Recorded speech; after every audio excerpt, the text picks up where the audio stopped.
Bien, buenos días, queridos amigos. Reitero lo que acaba de decirnos el presidente, agradecerles que esta mañana de maratón por la Castellana y de buen sol hayáis decidido acompañarnos en esta difícil tarea que es reflexionar en voz alta sobre las circunstancias que han creado este malentendido territorial. Como acaba de decir Antonio Lucio, que efectivamente, como se le acaba de definir también, es nuestro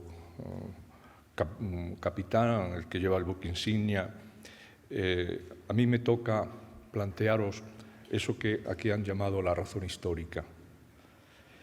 Y precisamente por eso me encuentro en una situación análoga a la que no hace ni siquiera un año unos cuantos editores muy simpáticos, muy agradables y muy concienciados del problema se reunieron conmigo para proponerme qué se podía hacer en relación a la situación que se estaba creando y se había creado al mismo tiempo en Cataluña. Y me hice delante de ellos las famosas 4 grandes preguntas que todo historiador se hace, que forman parte de manera ineluctable de su oficio, que es cómo, cuándo, por qué y dónde. Al respecto, el cómo era fácil, querían que escribiera un libro, el cuándo lo más rápidamente posible, el dónde allí mismo y el por qué que el propio relato lo estableciera. De resultas de ello, yo publiqué un libro que el propio Antonio Lucio, en conversación conmigo, declaró como uno de los motivos de haberme invitado esta mañana aquí con este excelente grupo del Club Matador, que titulé Informe sobre Cataluña. Voy a hablar un poco de ello, en la medida en que creo completamente necesario explicar por qué un historiador de profesión y para mayor incidencia un medievalista se aventura en el estudio de una problemática que afecta no solo al mundo actual, sino al presente más rabioso. Cada día que pasa hay más matices, más información para el optimismo o el pesimismo. Y en ese sentido recuperé una vieja idea que me inculcó un gran historiador alemán, Reinhard Koselleck, de que los conceptos marcan el devenir de una historia y de un libro. Y busqué el concepto neutro de informe, que actualmente queda reducido a los informes que las empresas se mandan entre ellos o que algún ministerio pide a alguien para hacer alguna cuestión muy concreta. Y por eso le llamé informe. De forma estricta, este libro no es un libro de historia. Es un libro que utiliza la historia, utiliza el oficio del historiador, el conocimiento, la metodología, la capacidad que genera esta especialidad para afrontar un problema.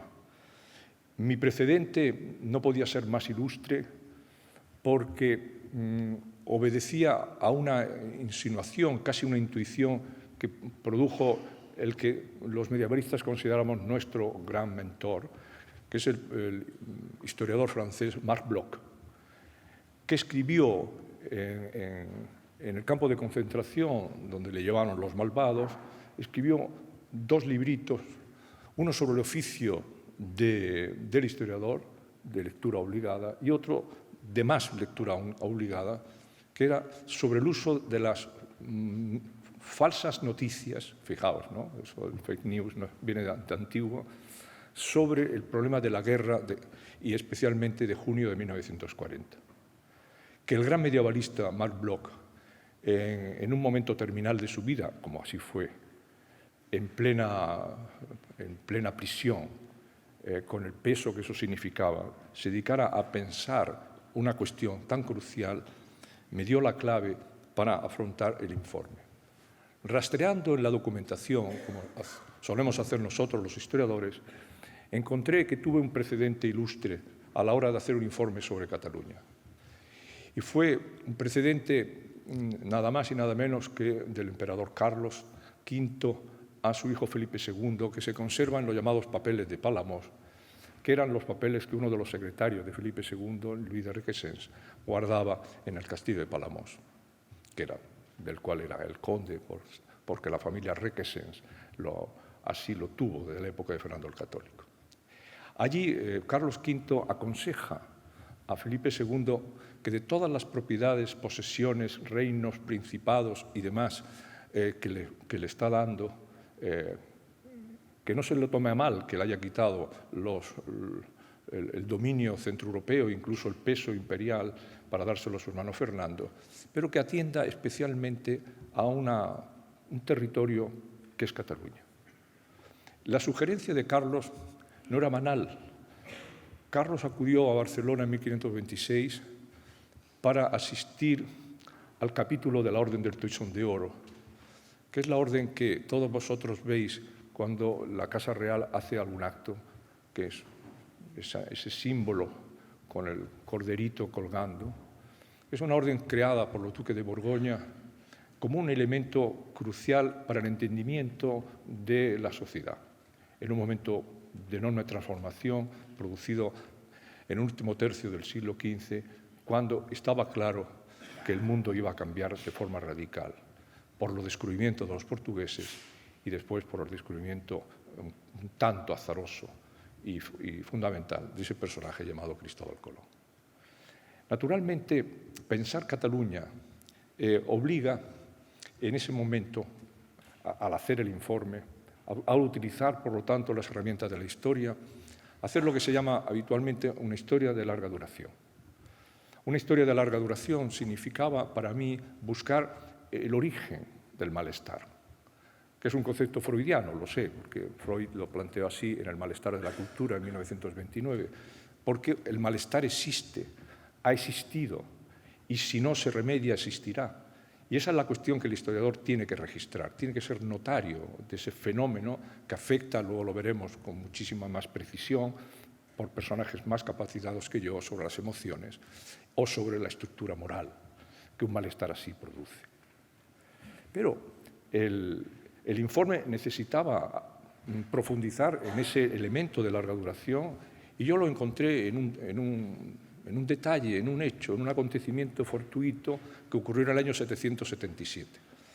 No voy ahora a narrarlo, entre otras cosas porque mis editores me aconsejan que no destripe los libros, que para eso hay que leerlos, ¿no? Y por lo tanto le invitan a que lo lean, ya que tenemos aquí un público interesado.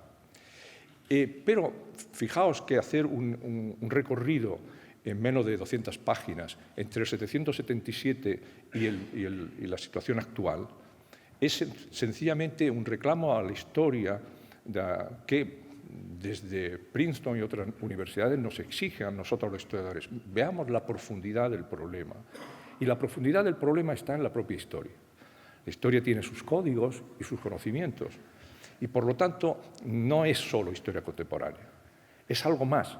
Y el problema de esta comunidad cultural, social y política que llamamos Cataluña hoy, y que desde 1978 se articula como una comunidad autónoma, es un problema que arranca precisamente de su primera ubicación en el Imperio Carolingio, que es una ubicación no tan sosegante y sosegada como a veces se plantea, sino una ubicación tensa. De hecho, el Imperio Carolingio le dio una cobertura jurídica, incluso, permitidme un poco una exageración, como si fuese constitucional a través de todos los elementos jurídicos que el imperio generaba en las capitulares. Pero al mismo tiempo la sociedad catalana resistió ese ordenamiento jurídico, resistió y se generó una especie de actitud que genera el subtítulo de mi libro, que es una rebeldía una rebeldía sobre determinadas cuestiones que van desde qué legislación tiene que ser precisa, a ellos les gustaban más las leyes visigóticas que las carolingias, o incluso una de orden religioso. Introdujeron elementos de debate sobre el adopcionismo en todo ese conflicto que se produjo entonces. Entonces, ¿cuál es la razón del informe? ¿Por qué me aventuré a expresar por escrito la naturaleza de un problema que ha emergido una vez más en estos años? Y digo una vez más porque no es nuevo, ha emergido tantas veces, porque no ha sido curado. Y la oportunidad que nosotros tenemos es precisamente de eso. Por eso celebro estas reuniones. Las ideas que tenemos que ofrecer desde el punto de vista de la historia es que para resolver también tenemos que hacer lo que la gran profesora Margaret Macmillan llama buena historia. O decirlo en uso negativo, ya que todavía me quedan restos de estructura hegeliana en mi pensamiento, es decir, la parte negativa, lo que decía el gran Michael Howard. Hay que abandonar de una vez la historia de parvulario. Porque efectivamente la construcción de una comunidad imaginada resulta de una historia de parvulario, llena de medias verdades, que son al final grandes mentiras, de errores de bulto, de detalles que no son inconfesables, pero en el caso catalán, además, innecesarias. Y esto lo quiero decir claramente. Cataluña tiene una historia propia tan intensa, tan ontológicamente propia, que me sorprende a mí, después de tantos años siendo docente en este territorio, que se la tengan que inventar, cuando lo que tienen, su historia real, es muchísimo más fascinante, más atractiva, más poderosa, más robusta que la historia inventada. Pero así funcionan las cosas. Demoler la historia ha facilitado la elisión del espíritu crítico y, por lo tanto, la posibilidad de decir cualquier cosa como un elemento opinable. Introducir ese virus tan equivocado de que la historia es un capricho entre historiadores, que cada uno tiene su historia. Eso es realmente falso. La historia es un consenso internacional donde se debate en lugares muy específicos y se basa en la ética del trabajo de los historiadores, pero también en la reputación. Son valores fundamentales de responsabilidad, decía Jonas al respecto. Y esa es la sensación que tenemos que tener.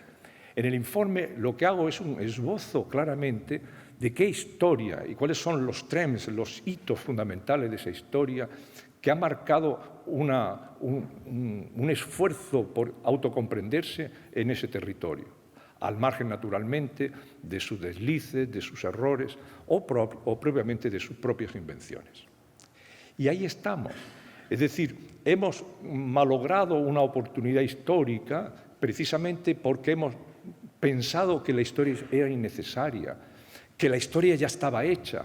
¿Cuántas veces en determinados círculos he oído, ¿para qué sigues estudiando y leyendo historia si ya lo sabes todo? No sé nada, porque la historia está en completa renovación.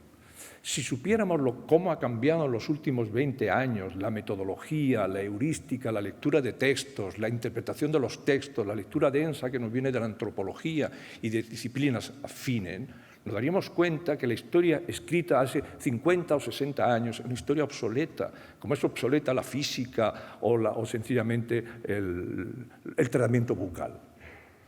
Pensar que para ir a sacarnos una muela nos la sacamos como cuenta Cervantes en el Quijote es una aberración, pero justamente con la historia pensamos así.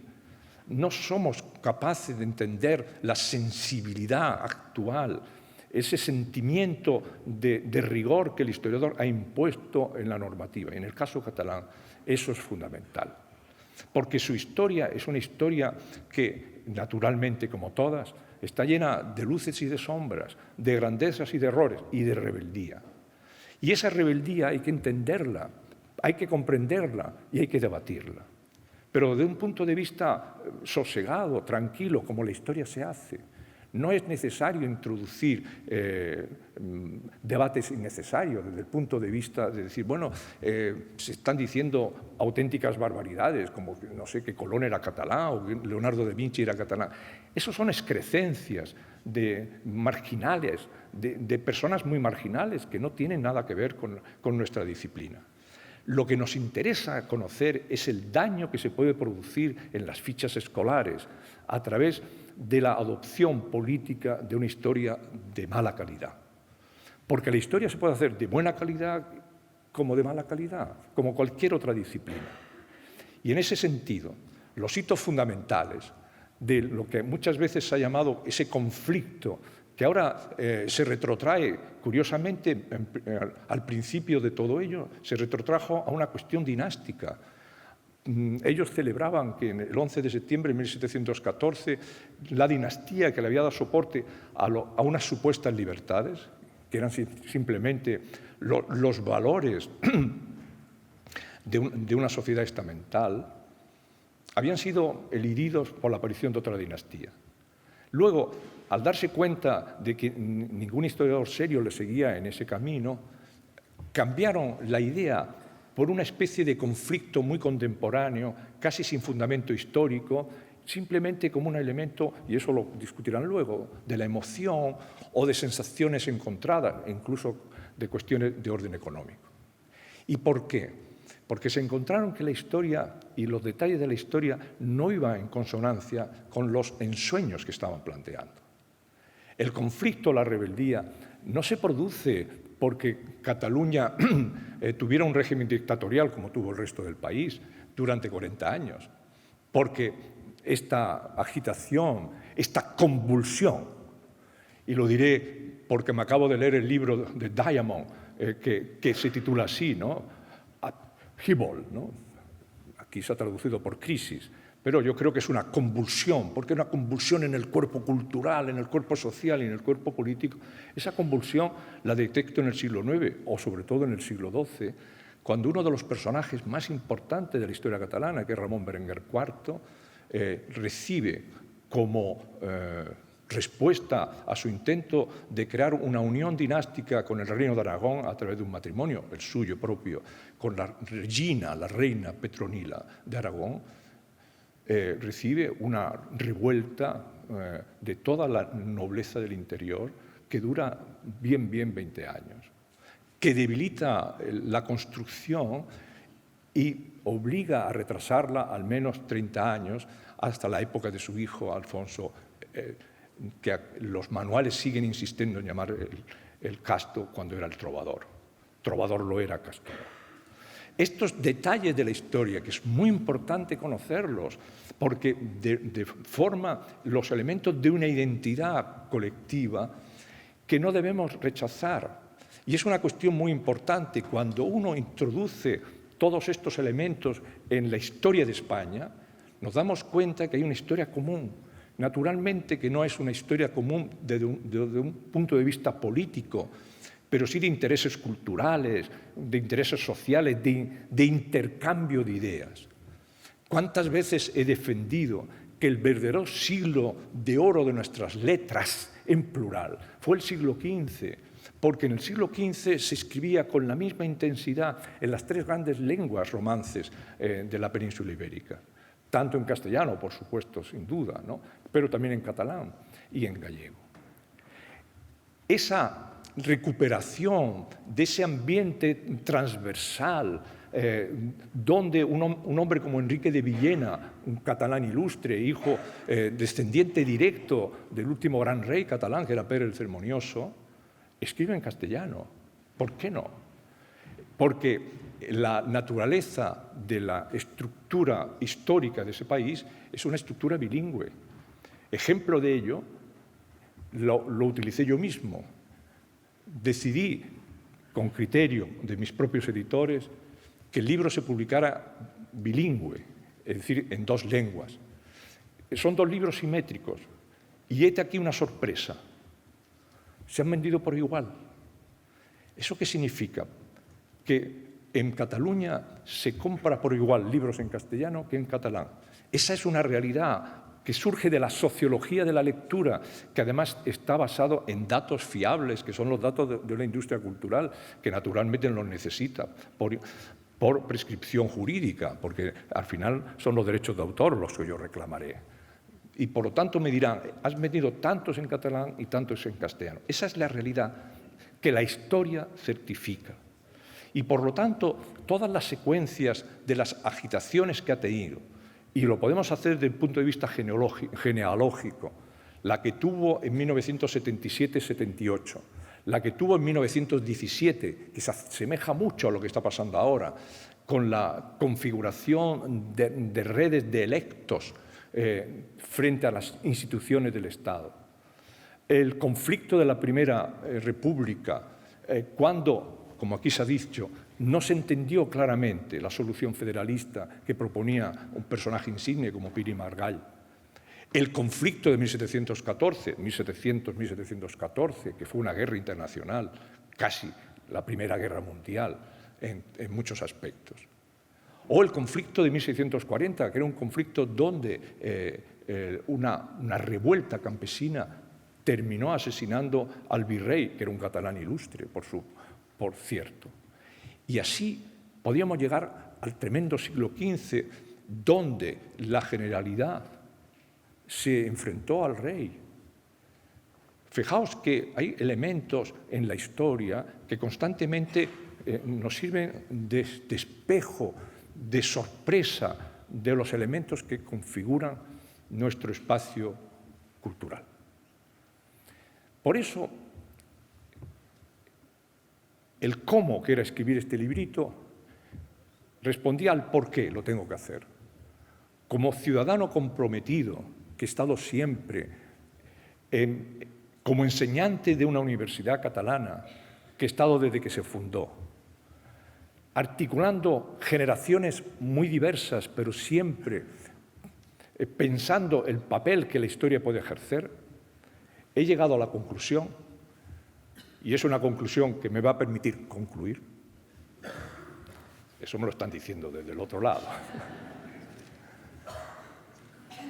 que sin una historia bien hecha, es difícil establecer criterios para recuperar la estabilidad emocional, moral y política que se necesita. Que precisamente la idea que yo quiero trasladar a todos vosotros este domingo en Madrid es: busquemos esa historia, entendamos que la historia de Cataluña forma parte de la historia de España y veamos que en ese elemento de integración por reconocimiento, y el mejor reconocimiento es conocerla, podremos ayudarnos a nosotros y por eso ayudar a aquellos que están, permitirme la expresión, algo despistados. Muchísimas gracias.